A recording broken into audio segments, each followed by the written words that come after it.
Nasional 2023 resmi dibuka.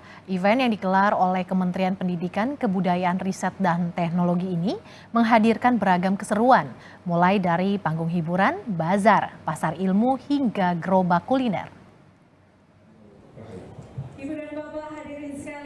Kementerian Pendidikan, Kebudayaan, Riset, dan Teknologi resmi menggelar Pekan Kebudayaan Nasional 2023. Sebelum memulai kegiatan, Kemendikbudristek dan Bappenas melaksanakan akad ijab kabul yang menandakan sinergi untuk menjadikan kebudayaan sebagai paradigma utama dalam perencanaan pembangunan.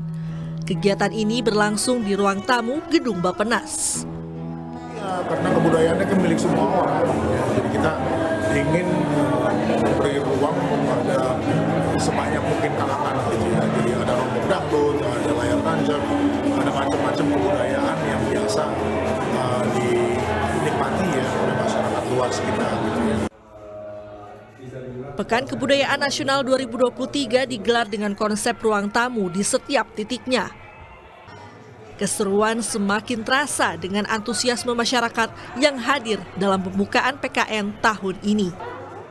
Sebenarnya ini tuh memang ide awalnya tuh bagaimana kemudian kebudayaan juga menjadi satu aspek yang penting dalam perencanaan pembangunan. Jadi memang makanya ketika kami diundang sebagai satu seniman di ruang tamu ini, itu kami langsung memilih, kayaknya di Bappenas nih tempatnya gitu sebagai ruang tamunya.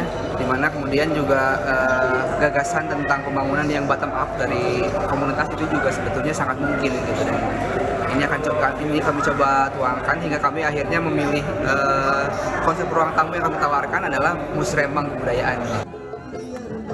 Rangkaian Pekan Kebudayaan Nasional 2023 yang diisi dengan beragam kegiatan menarik seperti panggung hiburan, bazar, pasar ilmu, hingga gerobak kuliner menjadi daya tarik tersendiri bagi masyarakat yang datang.